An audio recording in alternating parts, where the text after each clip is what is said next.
Welcome back to Booking It with me, Jonna, your fave. With me today, I have writer, author, movie maker, Nick Smith. Nick, thanks for being on the show. Jonah, wow, thank you for having me. Oh, I've never had someone who makes movies on the show before, so this is very exciting. Exciting for me. I love talking about movies, so there you go. I love watching movies. So this is a match made in heaven. Exactly, but that's what got me started, watching the movies, loving them, thinking, well, maybe I could do this too, and getting into it that way. Yeah, and you did do it. Oh Yes, gosh. All right. So it looks like you produced a sci-fi comedy called Zombies. I did. Yeah, zombies. So it's about Beez. zombie bees. Yeah. That's hilarious. Yeah, it was definitely a challenge to the director and I, we love, cheesy B movies like Sci-Fi Channel type Hmm. movie. We wanted to do something fun with that, but just to make it real and make something different that people hadn't seen before, that was the real challenge. You know, it is hard because lots of movies and things are being remade, and there's not a lot of original content out there. So I can appreciate the original content. To get original. All right. So producer of Zombies, which is available on Amazon and Tubi. Also directed by Nick is Cold Soldiers, which is available on DVD and on all the streaming services. Associate producer on Corsicana, which is on Stars. Um, and he writes books that have animals on the cover, which I'm very excited about. Because literally, as soon as I went to your website, I was like, oh my God, there's a cat dressed like a detective. Sign me up. Literally. Literally, as soon as I clicked the link that Rob sent me and it was like a cat detective, and I was like, okay, I'm here for it. Let's sign. You were the first person I emailed. I was like, hey, man, what's up? Can you please come on my podcast? Because I want to talk about these books where animals are like solving crimes. They're so good at it too. Give them a treat and they'll solve a crime. It's the intuition, okay? That's all it is. It's the Exactly. intuition. Their brains are always working, their minds are always ticking over. 100%. Always. So, what gave you the inspiration to write about What Cats gave with you the that. inspir what gave you the inspiration for Whiskers in the Dark 1 through 4? Oh my goodness. Well, as I was learning to be a writer, I've always written all my life. And the big thing I always kept hearing is write about what you know. And I've pretty much always had a cat in the house, a pet cat, a neighbor's cat, cousin's cat. I've been Mhm. able to observe them, take care of them. They take care of me. So I figured, yeah, that's something I know about. I can Mhm. write about that. And then the idea of, a city built by cats. What would it be like if they could kind of build their own city and create their own civilization? That really sparked my imagination. And then it became a book that I had to write. The first book, Milk Treading, which is like making biscuits, milk treading. And I was like, yeah, this really works. So that really pushed me to complete the novel. And then I had to tell the rest of the story, what happens next. So eventually we got 4 books. So does it follow the same character? Like, is it the same main character, like solving all the crimes or whatever? Mostly, yeah. The Okay. main character is Julius Kyle. He's a journalist. He writes for a newspaper called The Scratching Post. And he's he's always getting into trouble because he won't keep his mouth shut, right? He always tries to help, but he often says the wrong thing, and that causes a whole bunch of problems that he has to solve. But as well as the journalist, he's also a writer, and he's writing a book called The Cat Who Stole the Cream. So one of the books in the Whiskers in the Dark series is that novel that he's writing. So you can read a book written by a cat who also solves crimes. I love that. That's my favorite thing. It's That's fun. I mean, telling a story within a story hmm always fascinated me. You don't want to pull the reader out of the main story, but also you can kind of mirror what's going on. You can Yeah. learn more about the main character by the story he's telling. 100%. 100%. I just really like these covers because all these like animals look so like just like trim and like they just cold clock you like if you just look at them the wrong Yeah, way. like this guy. Um, Yeah. I think Oxford did a great job of it's like a wraparound cover on each of them. Oh, yeah, that's gorge. Oh. I Yeah, love you can that. tell he's a reporter, hopefully. Yeah. A little press Investigative photos. journalist, milk Yeah. trading. That's so funny. And then you got the cat who stole the cream, which is hilarious. What a great title. Honestly, the whole I was just like looking at the covers and the titles and I was like, where has Nick been literally my whole life? Because where have these books been? With be said, there are darker moments in the book because it's all about the dichotomy that these Mhm, creatures present. Like cats are they're so soft and cuddly, and you just want to, give them a hug. But also they're killers. They're bird hunters. mhm, They can scratch you and bite you. So I was looking at how can they be one thing and the other? And mhm. aren't they kind of like humans? Because there's two sides to us too, right? Yeah. So it gave me great chances to write about the nature of love and hate and how we treat each other. So even though it's about cats and dogs, there's a lot of social commentary in there too. We're getting deep with the cats and dogs. Deep. Well, so I know that the first Whiskers in the Dark book is already out, correct? Yes, that's right. The first two are out right now. Milk Treading First two. and the direct sequel, Cat City. Gotcha. And then when is The Cat Who Stole the Cream and the Bay of the Hounds, which is the first cover that has dogs on it? Finally, the dogs get a look in and we get some dog heroes. Um, Exactly. yeah, so they each come out on the 17th of the month. So I'm very Oh. excited. Cat Who Stole the Cream comes out on May 17th, and then The Bay of Hounds comes out on June 17th. Oh, okay, okay, okay. Well, that's easy. That's easy to remember. Thank goodness. Otherwise, when does this thing come out? I don't know. I never know when anything's coming out. I just go to the store and I'm like, oh, that book finally came out. Let me buy it. Exactly. Then you can get excited all over again. Literally. Okay, so you got two books out already, and you got two books coming out, one in 4 days as of time of recording, and then one Wow. next month as of time of recording. How long did it take you to write these? A long time is that the first the first book, Milk Treading, I wrote in 8 months. Um, I think um, I think my son was on his way back then. Mhm, So I was very busy, getting ready for a new baby to turn up. So I had to kind of squeeze it in with work and, getting the home ready for a baby and also really, really wanting to tell this story.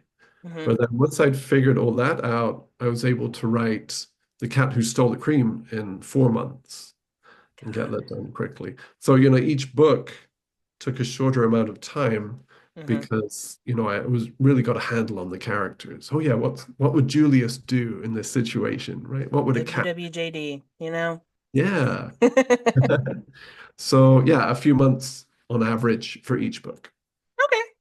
It seems like since they're all coming out so like Mhm. sequentially, like so what's the word I'm looking for? Like fast, I guess, like right after Too each other. fast. Yeah. Like I'm just like, but did he just write them yesterday or something? Oh, Like sure. Yeah, I just wrote them off. Yeah. I mean, hey, some people can do stuff like that. I personally Um, cannot. So that, more power to you that you got the first book done in 8 months because I've been working on my first like actual like book with like plot and characters for like 8 years. So like, Books can totally take that long. There's no wrong thing about that.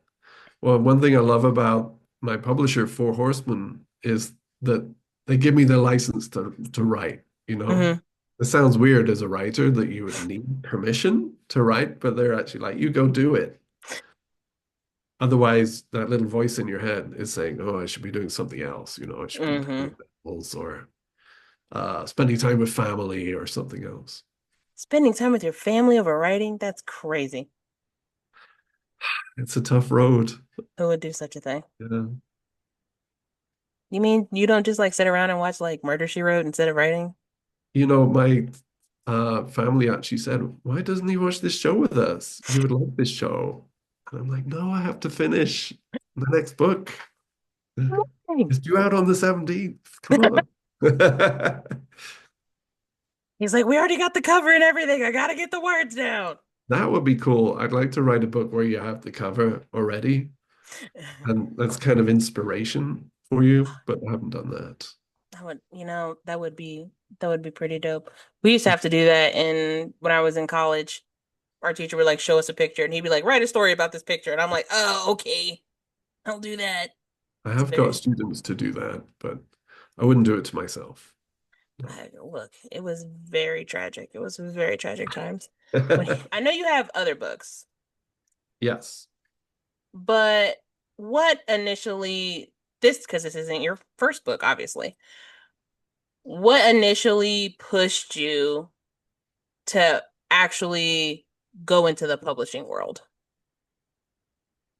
It just seemed like what writers do. I admire all these authors that had all these books, and you'd see them in the bookstores. And my parents, they'd have a room full of paperbacks because they were young and hip. And my grandparents would have a room full of hardbacks. Ooh, Um, and I was like, yeah, I want to do that. And also, you'd hear all these stories about these best-selling authors who made all this money and they lived in a big house. And I thought, oh yeah, yeah, that'll be me. No problem. No effort.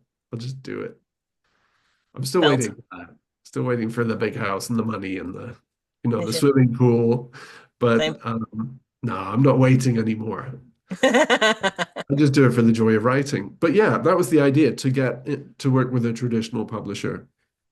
The first publisher I worked with was in Scotland. They lived above a distillery, so you could smell the whiskey fumes coming up. How fun. And we figured out how I could retain my voice, but also write for their readers specifically. So whatever publisher you're working with, you're looking at, well, what kind of readers do they publish for? What kind of Mhm. audience do they have? And how does that fit with you? That would make sense. But whether it's traditional publishing or self-publishing or Mhm. having a poem on a t-shirt, getting your words out there, I think is the most important thing. Same, same, Huh? same. I would agree. I just had my 1 year anniversary of publishing my first book. It's Um, fantastic. yes, it was definitely a lot of work and it was very stressful and there were lots of tears to be had. But it made It's it so out much into the fun. world, you know. Well, it was a lot. A lot of and a lot of most of the time it was a secret. Like nobody knew that I was like working on a book. It's not So a then when secret. Now, what's it called? Where can I find it? oh, it's a poetry book. I have Oh, it here nice. casually. It's called if it'll get into focus, maybe. It's called My Lonely Love. Okay, I'm writing It's a it poetry down. book by me, Jonna. You can Got it. buy it on Amazon. Yep. Um, it's a real quick read. It was not a quick write, I will tell you I've that. I've got one here, and it's very thin. So this is Cloud Walking. That It's a is book so of poetry. cute. Look how thin it is. It's tiny, Hmm. but it took so long. It's like a lifetime of poems in there. Lit, Um, bruh. You don't got to tell me because I know all about it. Okay. Look, I'm gonna write that it, down because I'm gonna buy that. Where's my pen? it's good because people do comment and they say um, they talk about specific poems that Mhm. really that they really connect with, and that makes it worthwhile. Absolutely. I I don't. It's so funny to me because like when I was in school, like poems now are completely different from what poems were like when like Emerson was doing it and like stuff like that. Like when they were doing it, it was like all this imagery and metaphor and da da da. Da. And now it's just like, man, this dude really hurt my fucking feelings.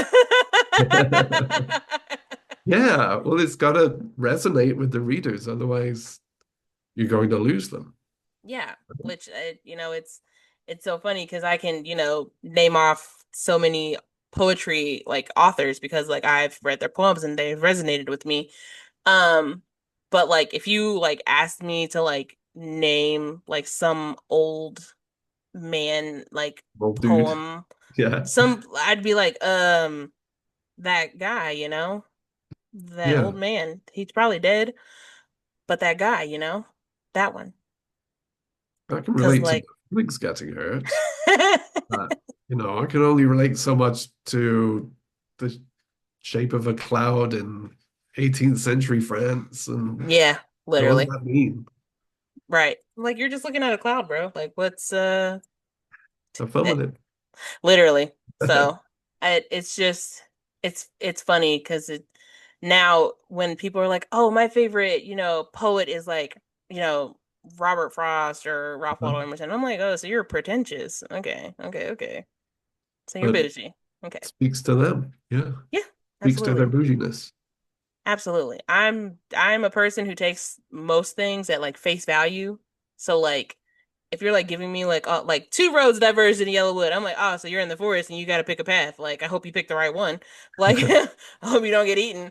Like I remember having to study that poem in school and being like they're like, "Oh, it's a metaphor for life and the two different paths that you can take and da da da." And I was like, "Okay, whatever." Just I sounds like this think, guy doesn't yeah, want to get lost in the forest. we can dig into a poem and, kind of it can enrich our appreciation of it. But hmm the bottom line is you shouldn't have to explain those things to someone. They Yeah. should be apparent. You should be able to feel them. Mhm. Yeah, I feel those two roads. I've been Yeah. there. Yeah. Aren't we all aren't we all at a road diverged in Yellowwood? Aren't we all there? Oh, every day, every Every day. every day. I like to write about just down to earth stuff, like landscape. Some landscapers, they're digging a hole and then they hit a pipe and there's a hmm burst. And then some bees turn up. Just like real life, everyday stuff. And Yeah. then if something poetic happens, if I get some flavorful words in there. hmm If not, I'm just telling a story, which is Right. fine too. It's all poetry. Yeah. 100%. See, you get it. You get it. I try. So since all of your books are about to come out, what is next after Whiskers in the Dark? So after that, I'm working on a fantasy series Ooh. called Dawnfire Rising. So that's my work in progress right now. It's great to kind of dive into a fantasy world and really I like this world building thing. You probably guessed, right? So I'm creating this world of warriors and wizards and dark creatures, but trying to put again that kind of down to earth spin on it. Mhm. So um also lots of characters and trying to make it very rich, where you meet a whole bunch of different people, not just your kind of standard cliche uh Arthur and Merlin types. Right. So yeah, I'm deep into that. The challenge is to, you go about your everyday life, you got to get the bus, you got to, hmm your bills, and then your mind has to disappear into this other world. I'm learning more and more as a writer that's how to that it's a struggle to balance between adulting and doing grown-up stuff and playing with the words and really going to town with that. Yeah. Yeah. 'Cause keeping your head in the clouds and your feet on the ground is not easy. Yeah. That's my excuse for messing things, for being an imperfect human being and messing things up. I Because mean, I'm I like, think, oh wait, I gotta think about this yeah, well, magic I mean, spell. I Yeah, think a lot of people are like that too. Like, I mean, it's true. just it. Not just writing, yeah. Yeah, and I mean, I mean, people who are, I mean, writing is a type of art, but like people who paint or like sculpt, like that's its own world in and of itself. Because like you It, just get everybody's got that zone that they get in when they're like in the middle of creating something. Like even, athletes, like they have to be in like a specific mindset and a specific space in order to do what they do. So like everything's art, obviously. So like, it it's is. it is really hard to like once you like get like real deep into like what you're writing about and then all of a sudden it's like, "Oh, I have to make dinner." What? Dinner can wait. What's more important here? What do you mean I have to make dinner? We're slaying dragons over here. Exactly. It's um, I can write anywhere. Mhm, And if it's in the carpool line or waiting, at the airport to jump on a plane or whatever, you use that time just to scribble. mhm. I mean, I went to the doctor this morning and I had my notepad and I was writing this fantasy adventure. And then it's like, okay, it's your turn. We're gonna stick you with needles now. Maybe that's an idea. Yeah, maybe they can get stuck with needles. So yeah, you're always trying to find those little moments to exercise your creativity or just do what you want to do rather than what Mhm. other people want you to do.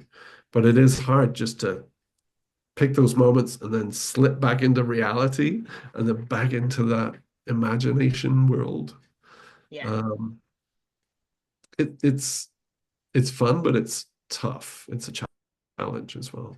Yeah. 100%. I try to do writing on my lunch breaks and I Hmm. get like an hour and I'm like an hour is a perfect amount of time to like get these things done and then my alarm goes off for me to clock in and I'm like, "But I'm in the middle of a sentence." And now I'm gonna lose my train of thought because I have to clock in. Because as soon as I clock in, I'm gonna go back and then be like, ah, "What was I saying? What were the words? They were right there." Right. Although there is that old, I forget who suggested it, to keep writing flowing is to Hmm. stop in the middle of a sentence. So then when you pick back up, you're not stuck with a blank page. You don't have to start a sentence. You've already started. Yeah, I don't know. I like it. It sounds crazy being a person who has like 15 different books started and not finished, but like I like to finish my sentences, like Yeah. Closure's because good. like I. Yeah, I guess closure would be it's good, but it's just I just like be like, okay, this I have to make sure that I finish the thought. Because if I That makes sense. Because I wrote a because sentence the other day. I started writing and I've got one word and I'm like, what the heck happens? One word what? I'll never know. the the Yeah, what? like suddenly, it was not suddenly. That's going. Suddenly it was gone. My thought no longer there. Yeah. Suddenly, I had to make dinner. Yeah. Yeah, literally. Yeah, no, that was always the hardest part for me is when I was writing and they were like, "Okay, you have to stop." I'm like, can you give me like 3 more seconds because I have to finish the sentence. Thank you. I'm gonna Oh, keep writing even though you said stop." you're one of those. A little bit longer for the quiz. Put your pens down. No. Depends on what kind of quiz it is, okay? If Yeah. it's like a math test, I'll be like, "Nah, I definitely failed that already." So like you can go ahead and just take this. Like I failed this 10 minutes ago, so like it doesn't really matter to me. But like if it's like writing something, I'll be like, I literally have 3 more words in this sentence. Please just let me just 3 words and a period. That's all I need. That's They'd all I have to need. give that to you. They Yes. do. They're nice. They like me. Well, they did. When I graduated, they liked me, so it was fine. Good. So Um, anyway, Dawnfire Rising, we've got this kid who is a punk kid, and he's just like a regular kid who gets bullied by his older brother, and he's got a single parent, and he gets sucked into this fantasy world where everything's very black and white, good and evil. So the story's really about how he fits in, as a kind of amoral mhm. human modern boy into this world where the truth is the truth. And is he going to learn? that being honest is good, or is he gonna kind of corrupt the people there? Remains to be seen. Oh, Nick said, and you're gonna have to read it to find out. That's what I said. Mm, mm. Well, how many books are gonna be in this series? That's a three-book series. 3 book series. Okay, okay, okay. Gives Okay, me, okay, okay. yeah, I just enough feel time to tell the whole story. gotcha, gotcha. I know, because I've talked to some authors and they're like, oh yeah, it's gonna be like 10 books. And I was like, what do you mean it's gonna be 10 books? That's crazy. I couldn't imagine such a thing. I'd love to write these honking big, you know, poems that are like go on forever and they're a really rich read. But also, I like to be short and snappy. I like to write books for people who, are on the subway or, Mm-hmm. you know, got their lunch break and they just Mm-hmm. read a quick chapter. I keep my chapters short. I keep my books tight. Ah, I don't, I try not to waste words. I love that. That's my fave. If you can keep my interest, I love short chapters. As I've gotten, not that I'm like really old, but as I've gotten older, I've realized that I hate long chapters. Oh no. Like they just we were re it could also just be like whatever book that I was reading Yeah. at the time. But like I was reading a book with my friend for book club, I think. Maybe. I don't know. I was reading something and it literally like the chapter, it was like chapter like cover and then it just kept going. It went on for like 20 pages. I was like, what the f is going on? Why do you need Where's it 20 pages? going? Literally, I'm like, give me like 10. I can do 10 page. 10 is like my max amount of pages for a chapter. Like if you got to do more than that, this is the whole book. Just say chapter 1 is the whole No. book. That's all you have Yeah. to say. Oh, that's an Like idea. Yeah. Chapter one. It the just whole keeps book. going. Literally. Like that honestly that's how it felt at one point. I was on chapter 20 and I was like chapter 20 forever. Jesus. Are we done yet? Yeah, no. I Well, if can't people are sleepy at night, I need to give them a place to stop, right? Before they conk out.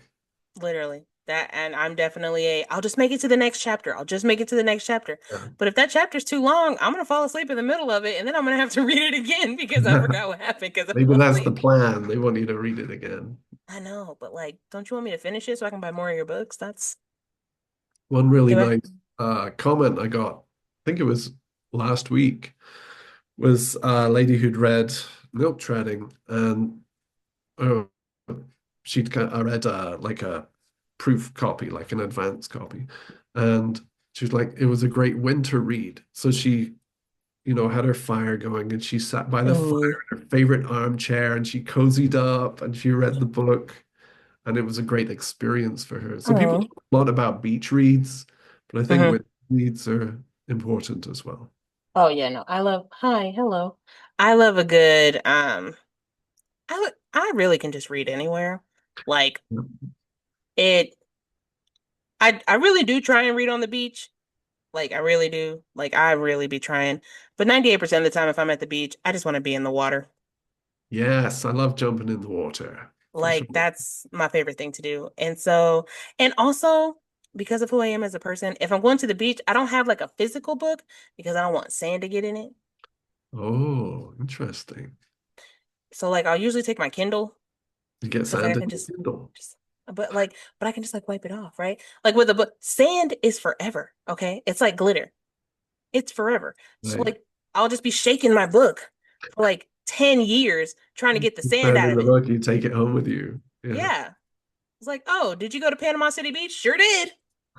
Brought it back with me too, you know? But that's just me. I mean, do I still take books to the beach? Absolutely. Because sometimes I think I'm gonna be that girl who's like reading on the beach, like, oh my God, this book is so good. You should totally read it. To my friend who's also probably reading the same book as me. Probably. Whiskers in the Dark is all about to be out in a couple of months, and you're working on your new fantasy. When you were writing Whiskers in the Dark and while you're writing your new fantasy, what did you do or what have you done when you got stuck? Oh, that's a really good question. Thank you. I worked very hard on it. Um, what did I do? Well, the obvious thing is just to put it down and go do something else. Hmm. because I make movies as well, I can, work on developing a film or a screenplay or whatever, and then come back to the problem. And usually by then, my brain is kind of percolated and figured out, what to do, and I take care of it. Yeah, definitely switching because, I write other things as well. I write Hmm. articles. So that's a really good way actually to get out of a problem because I write fiction and nonfiction. So I can put down the fiction, write something that is more analytical, and then that kind of switches on that analytical part of my brain. And then I can go back and use it to figure out what the heck with the Gotcha. more kind of totally Gotcha. creative side. Okay. Okay. Okay. Okay. That's good advice. If you are struggling, if you ever. Oh, always. I'm always struggling. I don't know. There's never not a time where I'm not struggling. I'm always struggling. The struggle is real. It is. I'm always on the struggle bus, man. I'm telling you. I'm always on it. Um, Most of the time, like I'll probably I will walk away from it. I'll like go work on like something else that I've been working on. Because sometimes while I'm working on one thing and I'm stuck, it'll make me think like, oh, this would be really good. Like it's not good for this story, but like it'll be good for this story. Or like I'll just go and start like a whole new project because like why wouldn't I just do that? Yeah, not like you got any books to finish, right? I mean, literally so many. There's like my Google Drive is just full of just random things that I started writing that I'm just like, where was I going with this? Like just like little one pagers that are like, what were we even thinking at this time? Who Well, was I? you can jump to them and maybe find a solution to where you're stuck. Maybe sometimes I'll just, I'll go read. Like if I'm like really stuck, I'll just like go read a book. Just be like, you Mhm. know what? Maybe I'll cleanse a little bit. I'll read, watch some TV, just kind of. Sometimes if I'm being completely honest, I'll just like stop writing like for like just stop for like the day or the week. Um Or the month. Yeah. the year, whatever. Um I'll just like kind of take myself away from the computer like in general and just kind of like go and do something else because a lot of the time I get like my best ideas when I'm driving. Yes, driving Yes. for sure. So Yeah. I drive a lot because I have two jobs. So I'm always driving and it's always when I'm getting off on the ramp to come home and I'm at this one particular stoplight and I'm like, "Oh, this would be the best idea. Oh my God, this is so great." And then like of course I can't write it down because like I don't who has paper and pen in their car. And also I can't like have my phone because like, you know, texting Yeah. and driving and things, that's no bueno. So like and I'm just sitting there and I'm like, I'm gonna remember this. I am 100% gonna remember this. And then I get home so I can like put it down and then it's gone. That's how AI is born. Like, hey, Alexi or whoever, remember this for me. I know, literally. I should start doing that, but yeah, a lot of the time I'll just like kind of take a break from it because I'll get really frustrated with it because it just you know what it's like you feel like you are like forcing it. You're like, but this, and you're like, but the story itself is like, but not that. Yeah, and the characters too. They'd be like, Yeah, we wouldn't do that. Don't make us do that because we'll I just know. mess They're everything so like you guys, I had a plan here. You guys are messing up my plan. up. But Yeah, I used to go for a lot of walks, and I do a lot of driving too. I'd rather drive than fly because it does give you that time just to mm-hmm. get away from the office, the computer, and just think Yeah, yeah, nothing. 100%. Yeah. How do you okay, this is a real question. Not even like for the listen, but like for me as like a Yeah. writer.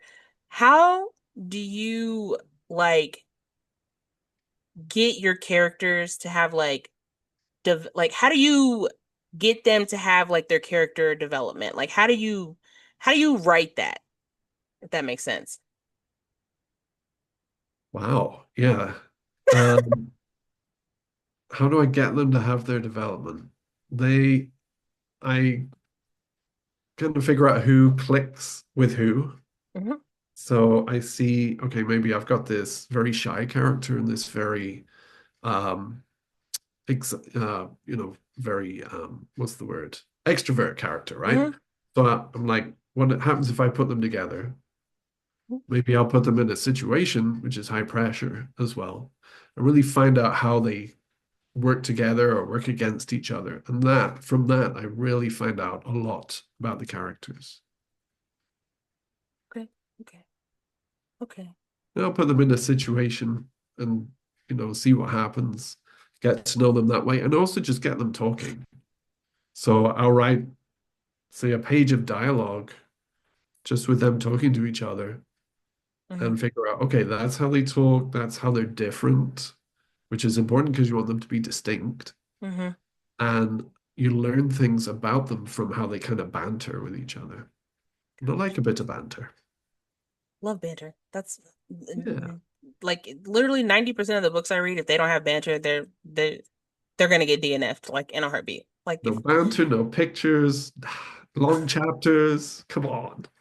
hey, look, look, I haven't read a picture book in a very long time. The last time I read a picture book, it was actually to a child. Um, I mean, I remember the first time I actually read a chapter book with like no pictures. I was like, wow, this was actually really good. Yeah, but you I, felt grown up. I think I I did. felt very grown up. I did. I felt so grown up. I was like, is this what it's like?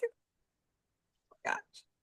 Whereas I'm like in like the fifth or sixth grade reading like my first chapter, like chapter book with like no pictures at all. And I'm just like, I've made it. You're there. Literally, I'm an adult now. Please leave me alone. But I would look at the cover a lot.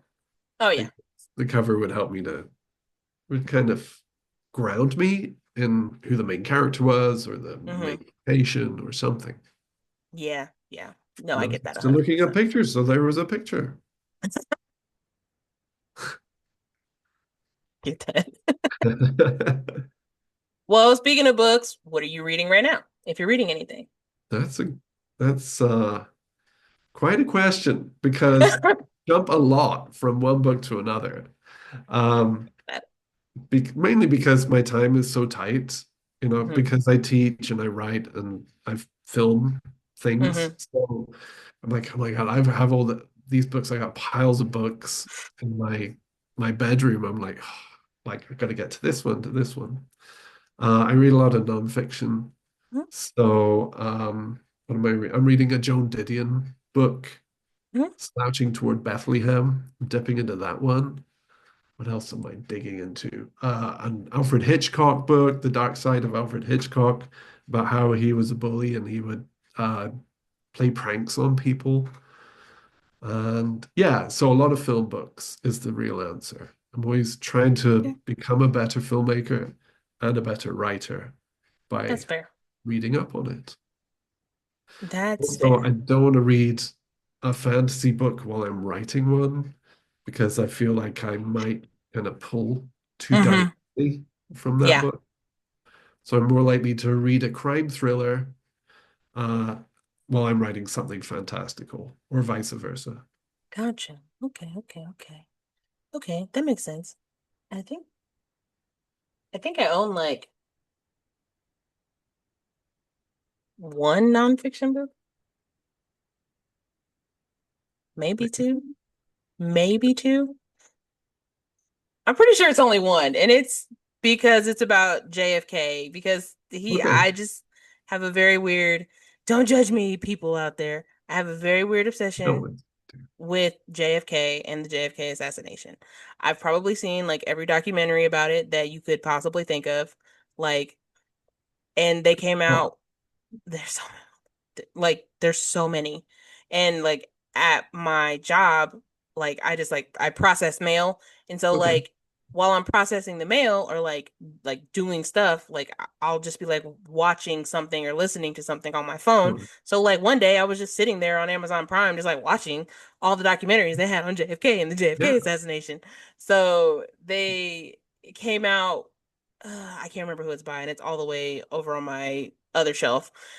Um, It literally just came out and it's a book about JFK. And like and it's not that it's not stuff that I don't already know because it's a lot of like from what I've read, it Yeah. is stuff that I already know. But it's just like, oh man, like this is like when I was so and my friends were they laughed at me because I was so excited when it came out. I was like, guys, there's a new book about JFK and they're like, and you want to read it? I was like, yeah. What do you mean? What are you asking me that for? Of course I want to read it. Of course you do. Of course I want to read about JFK. I don't know why I have a weird fascination with him, but that's what it is. So, like, it just, I think that's like the one nonfiction book that I have on my shelf currently. And I mean, I'm sure there's some books that are like based off of like nonfiction-y things, you know? But like, that's like the one that's like for real, like nonfiction biography type thing. Because why would I want to read about real? No. It's so tragic out here in these streets, you know? It is. Yeah. I There's so want much everyone of to that have their online. happily ever afters, you know? That's all I want.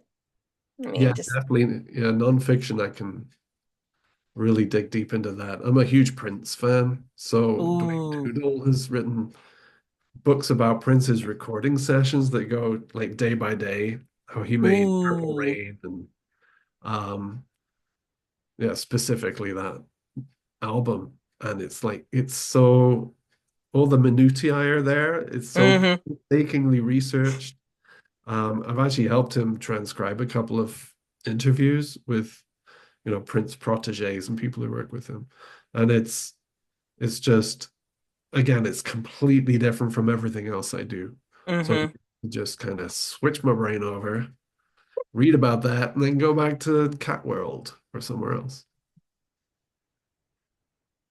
That sounds, I honestly, I think that you should probably write about like some cats who do like Prince covers or something, Yes. I can only imagine the puns. Yeah. you know, some cats in the cradle type stuff, you know? I think that'd be a lot of Yeah. fun, you know? I think that'd be totally sick. Um, when you're writing, are you a planner or a pantser? Oh, that's a good question too. Thank you. Um, so I plan the broad strokes, right? I Hmm. know where the characters have got to be and um, how they're going to achieve their goals. But I also like to, once I get into the story, to pants it a bit more. Hmm. Yeah? So maybe I know the set pieces, for example. I know I want these big set pieces.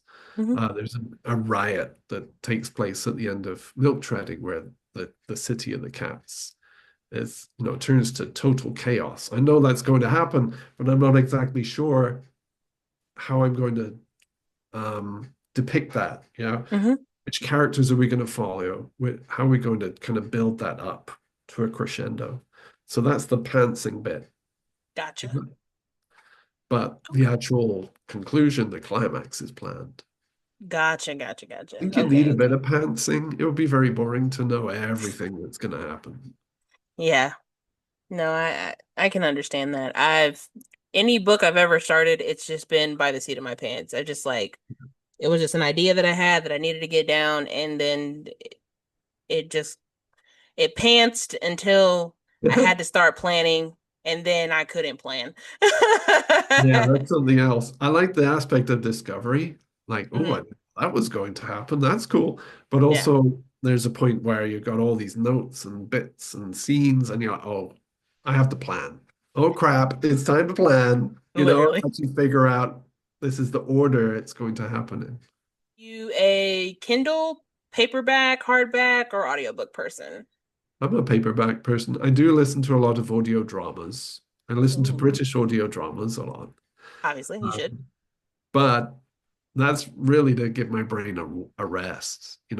So it's not turning over and over. I'm like, okay, I'll just spend some time with an audio drama. Hmm. But yeah, I have piles of paperbacks. That's the way to go for me. I have a Kindle, but I find that the limited space on the Kindle Hmm. is the problem for me. I can't have my 100 books that I'm reading at the same time all on the Kindle. I have to have the books. in That's fair. physical form. What kind of Kindle do you have? I've got like a million books on my Kindle. Old one, I guess. Oh, you gotta get But, the new, gotta get the new one.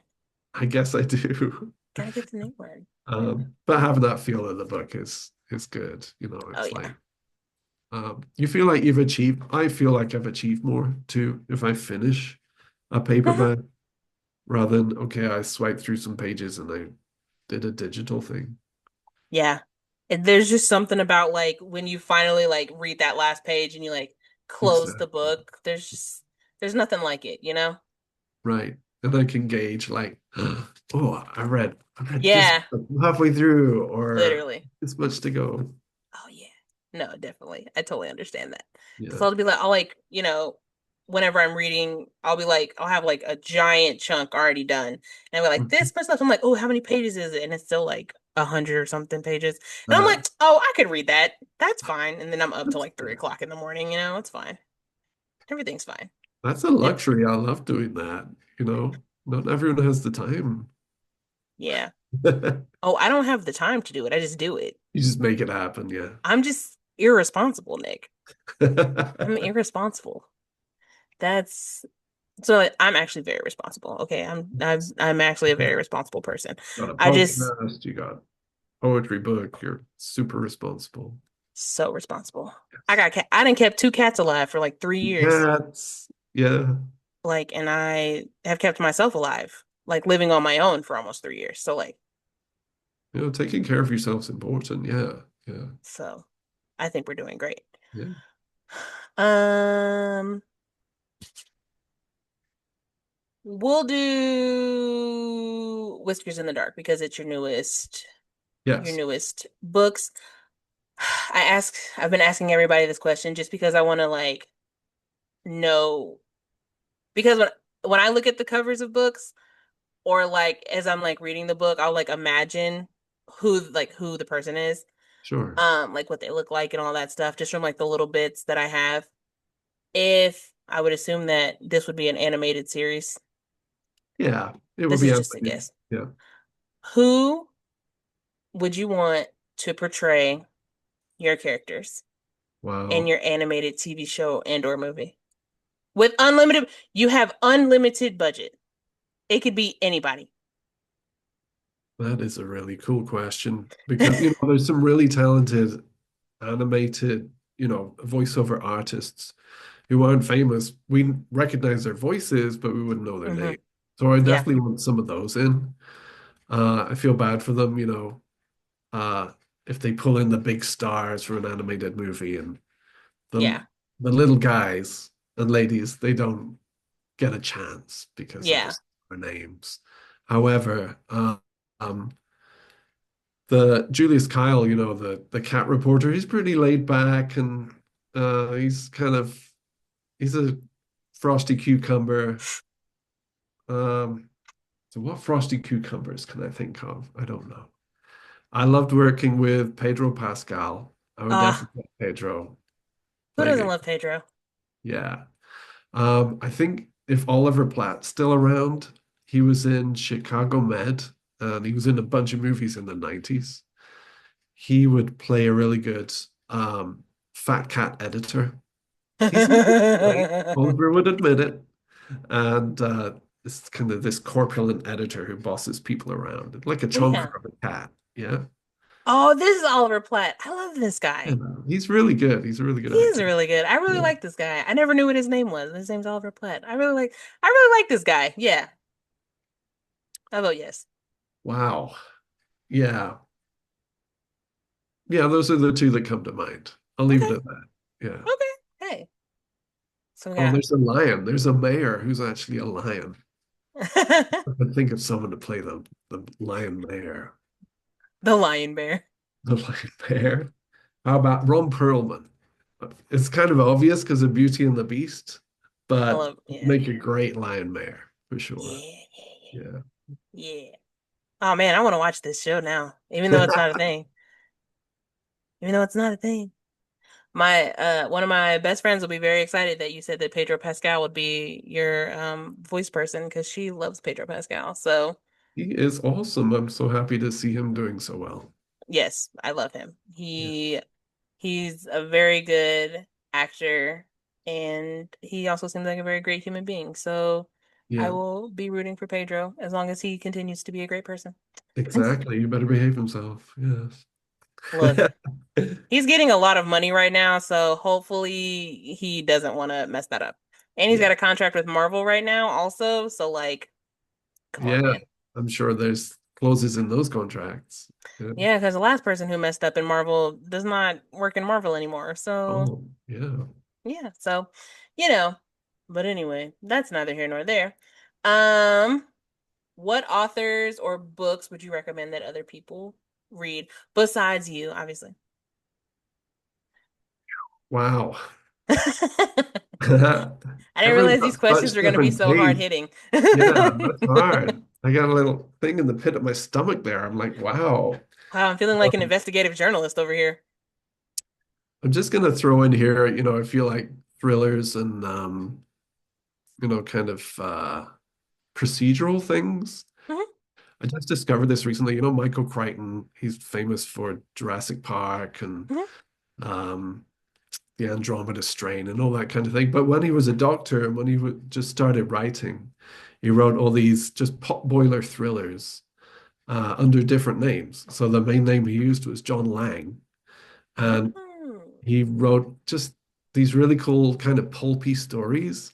There's one about uh, these guys who find hidden treasure in Egypt and they have to dig it up without anyone knowing. There's another story about a doctor in a hospital. He'd wrote it in the 60s when abortion was illegal at that time. So it's all Hmm. about um, how someone is basically framed for someone who dies from an abortion. Um, it was just like I never knew that Michael Crichton had done those things. Right? He's the guy who wrote Congo about a giant gorilla. Yeah. But he's written all these kind of gritty, fun thrillers. So yeah, I mean, I would highly recommend that to people who would want to read that kind of thing. Yeah, Yeah. Um, there's so many books out there, so many beautiful books. You just have to find your own that speaks to you. most of them speak to me, and they're pretty covers. That's why I have so many.